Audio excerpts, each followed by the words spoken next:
Pero esto de programación se ve en detalle en el año 2014. Este es 2014.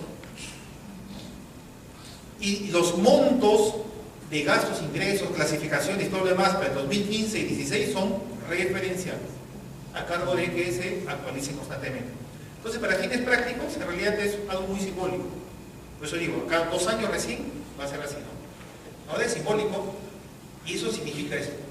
Entonces, para ese primer año, o sea, 2014 en este caso, revisan y de ser necesario actualizan las metas proyectadas y la estructura de financiamiento.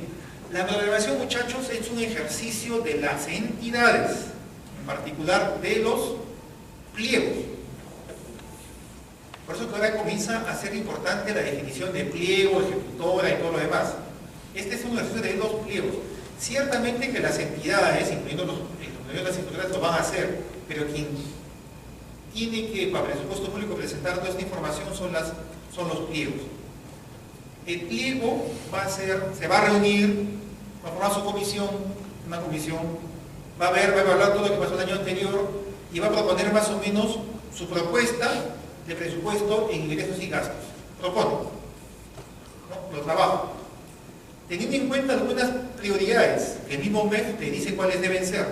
Estas de acá, nuevamente, el MEF está metido siempre con prioridades. Y acá son estas, ¿no? Para el primer año de inversión, porque son 3 años, ¿se acuerdan? Que les he dicho. El tema de inversión tiene que tener esta secuencia. En primer lugar, tiene que ver todos los proyectos con que están en liquidación. O sea, terminar bien la ejecución del proyecto, liquidación. Luego, todo lo que están en plena ejecución. Luego, lo que ya están adjudicándose, la buena prueba. Luego, lo que están en pleno proceso de contratación. Luego, lo que están en estudio definitivo.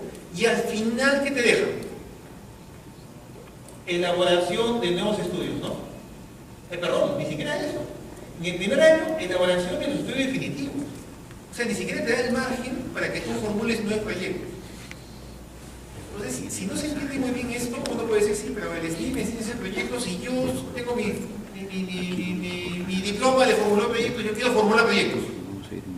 Pero la norma de presupuesto público dice, momentito, antes de formular tus proyectos, de hacer tus hijitos ahí por todos lados, necesitas en primer lugar garantizar que lo que está ejecutándose se termine, liquidar.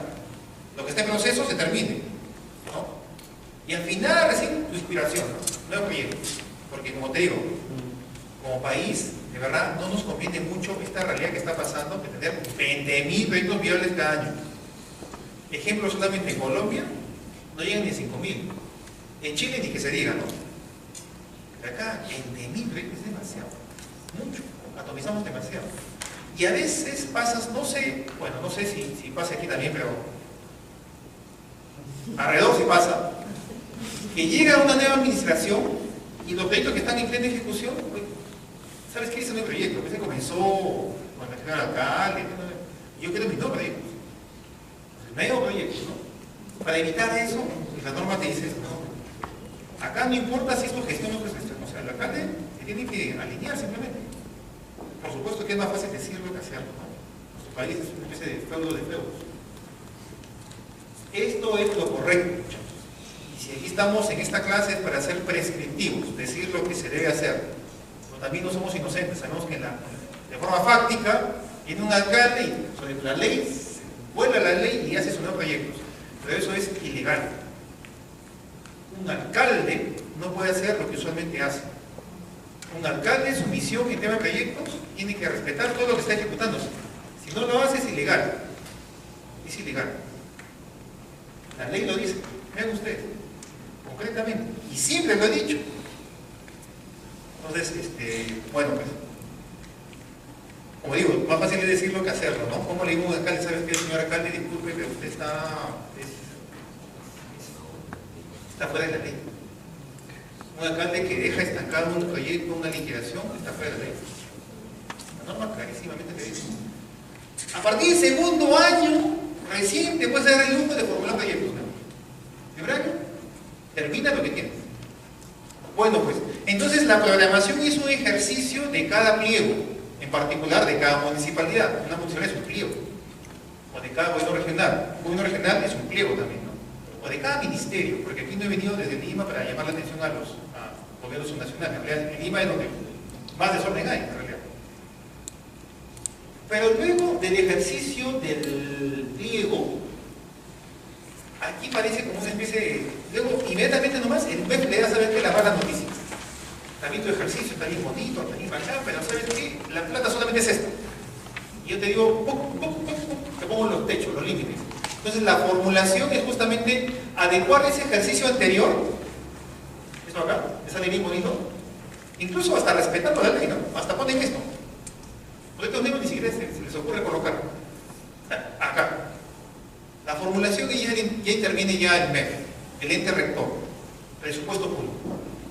Te dice, hay que afinar acá, por si acaso acá. El techo solamente en RO es esto, ¿ah? Así que todos estos sueños, olvídate, acá nomás, adecuar. Entonces, toda tu formulación, tu programación inicial, propuesta, tiene que una dosis de realidad, digamos. Y esa es la formulación. Y aquí ya comienza ya el trámite con un momento. Incluso aquí se comienza a usar el sistema informático. Bueno, por lo menos hasta el año pasado era acá que usaba el sistema informático, ahora se usa un poco antes.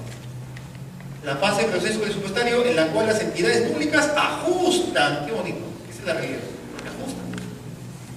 No, antes no se decía eso, esta es parte de la técnica, estamos diciendo más abiertamente lo que hacemos. Se ajustan de acuerdo al techo presupuestal comunicado por la DGPP, la información registrada durante la operación multianual. Correspondiente, la estructura programática, funcional, que ya hemos visto, ¿no? Clasificadores de ingresos, gastos, metas.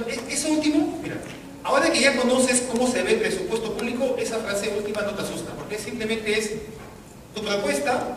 Cuando tú das una propuesta, tienes que tener una propuesta por todos los clasificadores: el funcional programático, el fuente de financiamiento, el económico. Esa propuesta, el ajuste es a nivel de todos esos clasificadores, ¿no?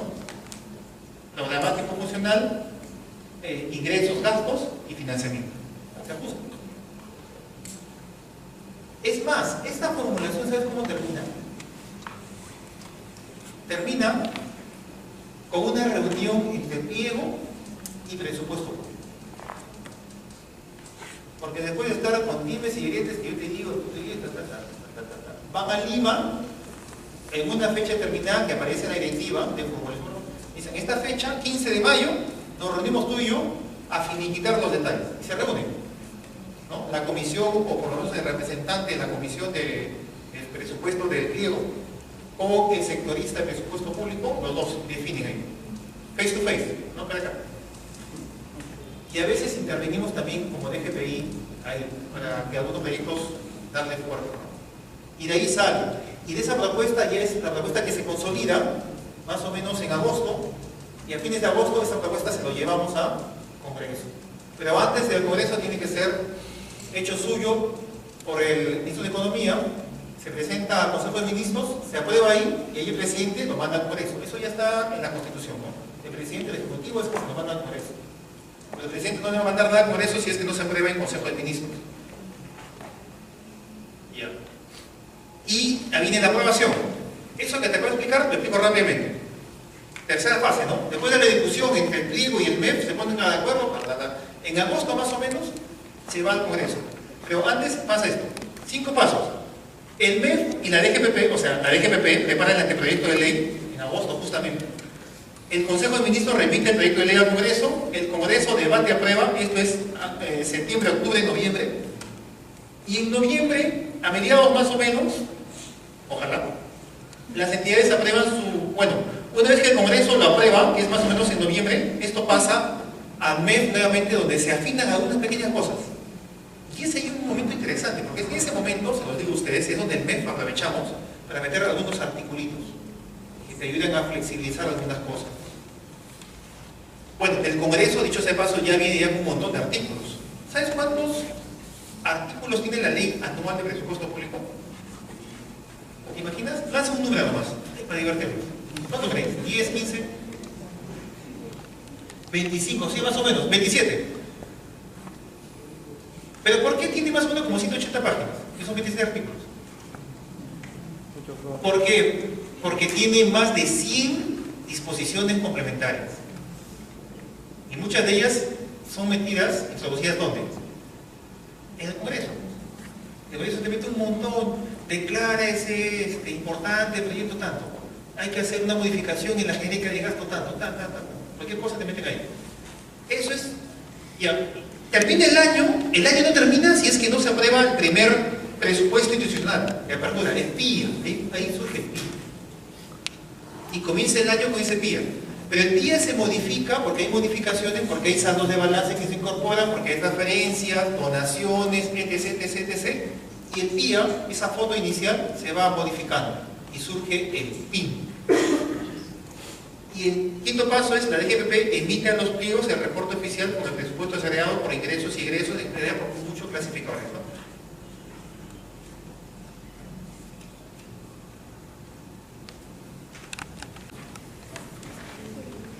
Perfecto. Ya. Como le decíamos, vamos a terminar con este repaso rápido del proceso presupuestario para que acá en 15 días ahí comenzamos con más fuerza. Eso sí, les pediría que vayan repasando esto que acabamos de avanzar, ¿no? todo lo que hemos avanzado antes de la clase de acá 15 días. Entonces se aprueba y aquí comienza lo bueno, ejecutar, ¿no? Hay que ejecutar lo que tú recibes. ¿Cómo ejecutas? ¿Cómo se ejecuta para pagar los sueldos de los funcionarios? ¿Cómo se ejecuta para pagar las valorizaciones de obra? ¿Cómo se ejecuta para pagar la formulación de proyectos? O sea, ya pues, tienes que comenzar a ejecutar. Gran problema. Por eso que si tú ves la ejecución, el grado de ejecución, en enero prácticamente es nula, en enero comienza algo, en marzo comienza a tener vida la cosa, un 5%, 2%. A estas alturas, la ejecución acumulada es más o menos 40%. 40%. En gobiernos locales es un poquito menos, en regionales es un poquito más, en fin. Un gran problema justamente tiene que ver con la forma como se ejecuta, ¿no?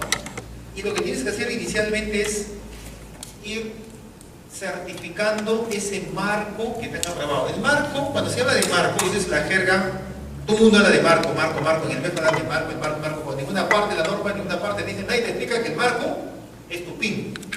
Así es sencillo, ¿ya? Cuando escuches a alguien de mis colegas en el mes que habla del marco y el marco es el PIN.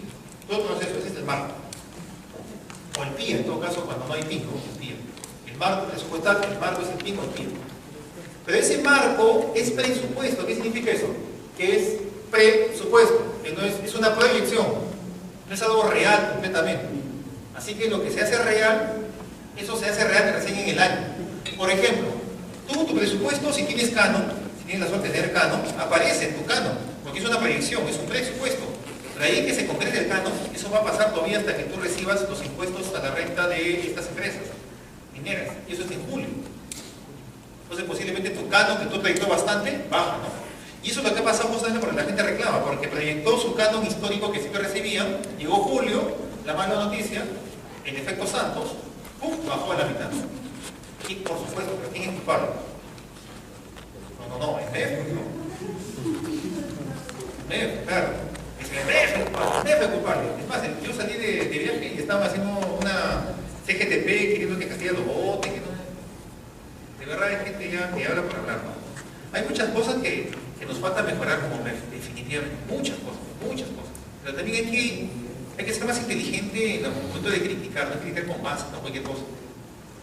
Entonces, se certifica, eso es lo que quiero decir. Como es un presupuesto, ese presupuesto todavía no es algo así completamente real en tema de dinero. Entonces tienes que certificar si realmente tiene una disponibilidad presupuestaria. Y con la certificación comienza ese primer paso para que tú comiences a gastar. Se certifica, luego se compromete, luego de comprometerlo, cuando recibes el servicio o el bien y tienes la certificación de eso, te vengas, y el devengo ya no es un tema presupuestal, es un tema contable. Y luego que devengas, ya va a caja. Giras y pagas. Entonces ahí juntas, en todo el proceso de ejecución, juntas el sistema presupuestal, el sistema contable y el sistema de tesoro, de caja. Y si estás manejando deuda, hasta deuda también manejas. Entonces, en esta fase es donde los sistemas administrativos se juntan. Y si además el proyecto de inversión pública, lo juntas. Entonces ahí es cuando la gente comienza a dar vueltas, ¿ya no? Si apenas puede con presupuesto público, aquí tienes que ver 5 sistemas a la vez. Esa es una de las razones por las cuales trabaja ejecución también, ¿no? Son varios sistemas, la gente se confunde, se enrieda un poquito, y claro, el MEF, variar, complica la vida, y quedamos. Este es un ejemplo que lo vamos a desarrollar con mucho más calma para que vean todo el ciclo. Desde que se aprueba el marco, hasta cómo se termina de ejecutar y de vengar, o sea, cuando se termina de realizar el pago. Este es un ejemplo bastante didáctico, para que vean que ustedes conozcan desde dónde nace hasta cuando termina todo el proceso, para que se te pague a ti, por ejemplo. Si tú has hecho un servicio de consultoría a una municipalidad, la municipalidad ha tenido que seguir todos los pasos. Y si el funcionario público o los funcionarios públicos no han sido muy diligentes o les... En fin, pues, tienen tantas cosas importantes que hacer, que atenderte, entonces por acá se pierde. Pasan días, semanas, meses. Y si tú reclamas, pues no, este es el Estado, no nos tomamos el tiempo, la norma. Y más que la norma es la actitud del funcionario en realidad. Pero si tú conoces la secuencia que hay que hacer, que el Estado tiene que hacer, entonces tú ya también puedes incidir, ¿no? Eso si fueses un tercero. Pero si fueses alguien que estás ayudando al Estado a hacer un proyecto de inversión pública, también necesitas conocer eso. Como un responsable de proyecto de inversión pública, también necesitas para que vayas con el presupuesto público y digas, oye, ¿tu certificado? No, ¿qué falta? No, pues, no, pues yo sé que eso es rápido. No, por poco. ¿Y la genérica? O vas a la parte de contabilidad. ¿Y el delegado? ¿Qué pasa con el delegado? Y hay fechas también establecidas, ¿no? Otro ejemplo. Con estos dos ejemplos voy a pretender enseñarles, me voy a esforzar en ser didáctico para que más o menos se sepa cuáles son las secuencias del pago en cualquier tipo. Este ejemplo es un pago de obra, por ejemplo, una valorización. Y luego viene la evaluación que se tiene que hacer recurrentemente. Por norma se hace en 2 momentos al año, terminando el primer semestre y el siguiente año comienzo, ¿no? Se evalúa 2 veces el presupuesto. La verdad la cosa es que esta evaluación es casi formal más que funcional. Es formal, porque la norma lo dice, es una buena práctica, pero de ahí que eso sirva a una mejora continua, no es tanto así. Por eso que surgen las evaluaciones independientes en el marco del PPR. Entonces, agarramos el PPR y ahí es donde hacemos mayor incidencia. Eso lo vamos a ver después. Y todo eso termina. Estos tópicos de gestión es para la siguiente clase. Entonces, la siguiente clase, por favor, vamos a ver los tópicos de gestión, pero antes un repaso mucho más exhaustivo de todo el proceso que acabamos de ver. ¿Ya? Ahí, muchísimas gracias por su atención y su tiempo, domingo. Gracias. Muy bien, un fortísimo aplauso.